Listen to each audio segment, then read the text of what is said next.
Hi everybody, welcome back. I'm going to do attempt 2 at a spiral Dutch pour. I did one recently, a black base, just a horizontal line of colours through the centre, and then I used my hairdryer to, and I spun the painting out and then blew with my hairdryer at the same time, and it created this really weird composition. I had a lot of comments to say people liked it. I wasn't too keen. I'm going to go one step further. I'm going to do a horizontal line of colour and a vertical line of colour. So it's going to look like a bit of a cross on the canvas and then blow that out in the spiral. So I should have more colour in more areas across the canvas. So let's just see what happens. These are the colours that I'm going to use. So these are all Amsterdam. I'm using Amsterdam black for the base. I've got titanium white, Persian rose, quinacridone rose, the purple, which purple was this? Ultramarine violet light, and then 2 Pebeo Studio acrylics, iridescent blue, green and silver. So they're all mixed to my Dutch pour consistency, and I will put the recipe in the description of this video if you're interested to know what the consistency is. The canvas I'm using is 50 centimetres by 40 centimetres. It's on a board which is on a cake turntable, so you can see it turns nicely. So first thing will be just to cover the base in black. So I'll pour some black on, and then I will use my hairdryer just to blow that out. That's the base down. So my plan now is to do the horizontal line like I did with the last one, but then also a vertical line. And then when I spin this around and blow it out, it's going to keep catching the colour and go round. So just interested to see what this looks like. So I'm going to start with, I always like to start with quite a pale colour for my first colour, if it's a black base, so you've got a really nice contrast. So one line that way, one line that way. I don't particularly like straight lines, so I will make them slightly wiggly. And I think the reason I do that is just so that it catches the paint. So if you just do a straight line, I think the colours are going to remain, they're going to blend more. Whereas if they're slightly wiggly, they just all have a little bit more separation. Let's put the, oh, I don't know what to put next. Let's put the dark pink down next.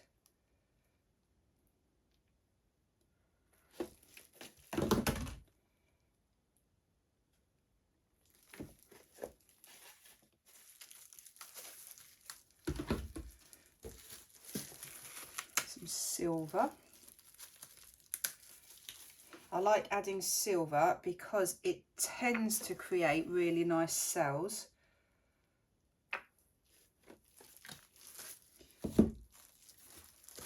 Some purple. And as you can see, I'm putting quite a lot of paint down. I'd like quite a lot. I want some black showing through, but I really want the colours to be quite obvious, so the more I put down the better, I think. And then the turquoise, so this is just a real contrast. So there's a chance by putting this down, because it's got a greeny tinge to it, that I'm going to get some brown if it mixes with some of the colours, but I think it's worth the risk. And then just a little bit of white on top.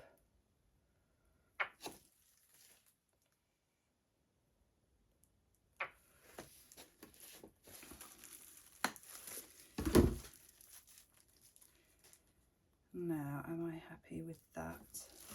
I'm going to go for a tiny bit more pink.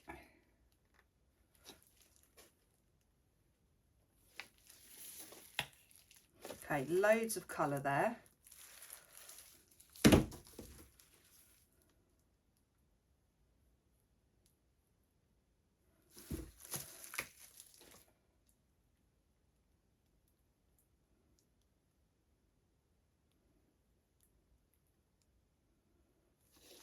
Right, tiny bit more of the darker pink.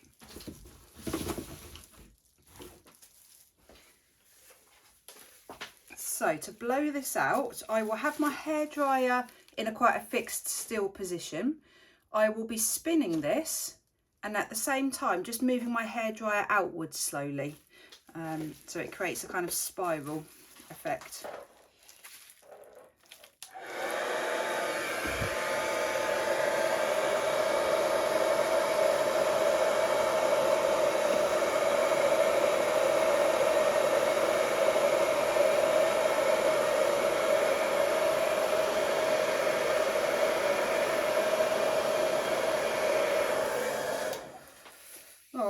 I don't know. I don't like it again.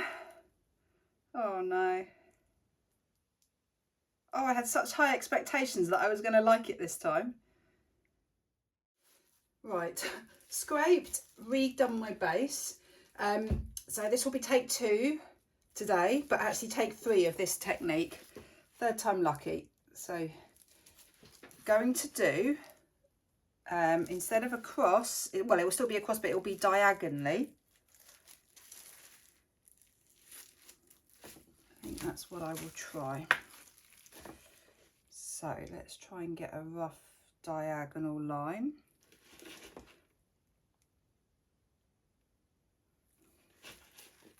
Part of me wonders about doing the normal cross as well. Let's stick with this for a minute and see what I think.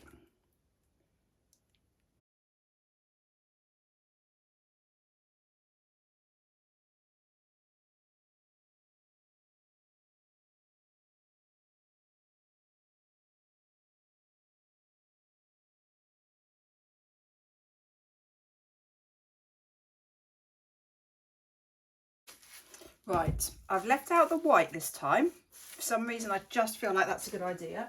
And the other thing is that the base is a bit, there's a bit more base on here. So I'm hoping that will help it to flow a little bit better when it comes to the negative space. So here we go. Good luck. Wish me good luck.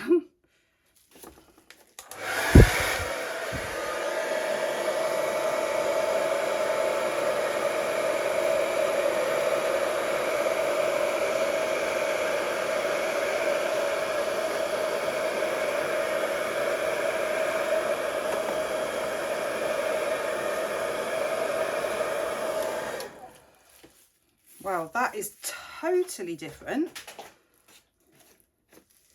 Just going to give that a minute. I'm not hating it. I'm not saying I'm loving it, but I'm not hating it. It's very different. It's always good just to give it a few minutes because the cells, I can see the cells are just appearing before my eyes. Also, the paint, there's so much paint on here, it's all just moving and flowing and it just needs time just to settle down. For example, here I can see quite a big wave, so that will naturally just move as it settles. I feel more positive about this. My first instinct isn't to scrape it, so that's good. So I'm just going to give it a minute. So what I've found is that the longer I've left this, the more colour is coming back through. So to start with, it was just quite black with a little bit of colour in each of the streaks, each of the lines, but actually more colours coming through and the cells are really expanding and looking really, really pretty. I still don't know how I feel about it, but I'm going to let it dry because the black will darken as it dries. And often that just gives a higher contrast and makes it, yeah, sometimes it can make it work better. Let me show you the details because it is incredibly pretty, really, really lovely colours against the black. I'm just not sure about the overall composition. It's just so different and jumbled. There's a bit of an order in it, but it's also just total chaos as well. So I'm not quite sure how I feel about that. But just look at these cells. Let me show you this section. Look at that. It's a lot of silver there, creating the cells, and also some of the turquoise.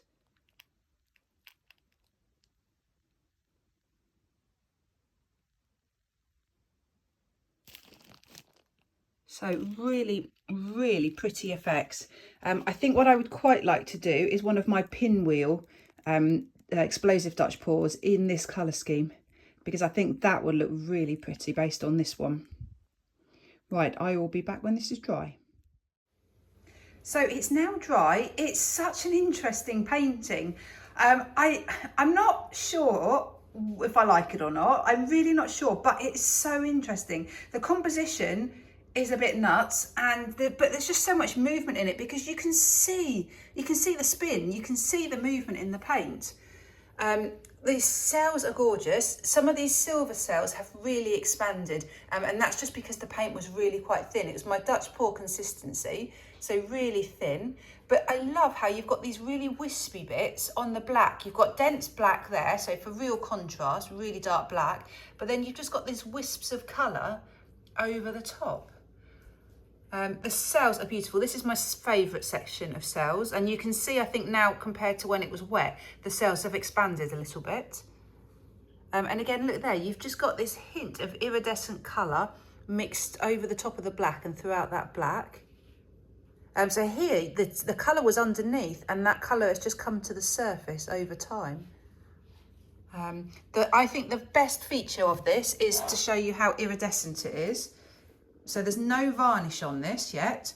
There will be, but you can just see how iridescent and shiny all those colours are.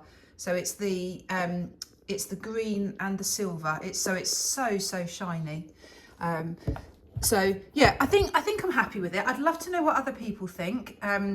If you think it's worth doing something similar again, I might do the cross and the star all together. So it's a horizontal, a vertical, and then the 2 diagonal lines as well, to see how that works. I think that could look quite interesting. So yeah, reasonably happy, but just not sure. Let me know. I'd love to know what other people think of this. Great, thank you so much for watching. Take care, everyone. Bye.